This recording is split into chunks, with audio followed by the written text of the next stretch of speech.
Monsieur le ministre, Madame la présidente de commission, Monsieur le rapporteur, mes chers collègues. Je tiens tout d'abord à remercier les élus de Moselle pour cette initiative parlementaire, comme je tiens également à saluer les sénateurs, et notamment ceux de Loire-Atlantique, qui ont intégré le devenir de la centrale de Cordemais dans ce texte. Celui-ci est important car il permet de redonner des perspectives d'avenir à des sites de production d'énergie laissés sans solution depuis plus de 5 ans. Plus de 5 ans. C'est essentiel pour redonner espoir aux salariés, au bassin économique et travailler concrètement à la transition énergétique et à la souveraineté industrielle. Je pense que nous partageons l'idée que la fermeture des centrales à charbon prévue par la loi énergie-climat de 2019 était nécessaire pour atteindre les objectifs climatiques fixés par l'Union européenne et ceux que s'est fixé la France.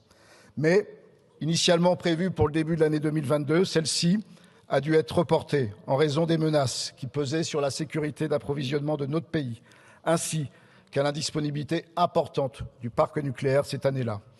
Désormais, la sécurité d'approvisionnement semble de nouveau garantie et ne nécessite plus le maintien de l'activité des centrales à charbon.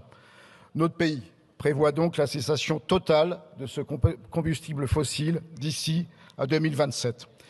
Allant dans cette direction, donc le site de Saint-Avold est parvenu à faire émerger un projet consensuel de reconversion qui mélange gaz naturel et biogaz. Son modèle économique, ça a été dit, reposera sur sa participation au mécanisme de capacité.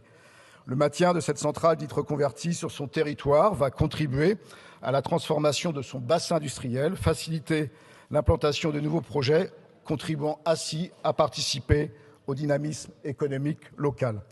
Pour réaliser cela, il est nécessaire d'adopter de nouvelles dispositions législatives.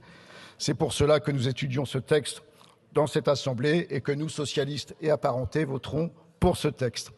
Concernant l'avenir de Cordemais, l'affaire est tout autre. Avec la centrale de Saint-Avold, il s'agit de la dernière centrale à charbon en activité sur le territoire français. En Loire-Atlantique, ce sont près de 500 salariés qui participent activement au dynamisme économique de la région et plus d'1 millier en comptant les emplois indirects. Le devenir du site, dont l'emprise s'étend sur 150 hectares, est un sujet majeur pour le territoire. Je tiens d'ailleurs ici à saluer la mobilisation des salariés qui ont œuvré sans relâche pour travailler à la pérennité du site. Comme je salue également l'engagement des élus locaux qui ont aussi travaillé pour faire en sorte qu'il y ait un avenir à Cordemais, car ce site présente bien des intérêts, infrastructures opérationnelles, compétences reconnues, dispositifs pilotables, reliés à RTE et en bord de Loire.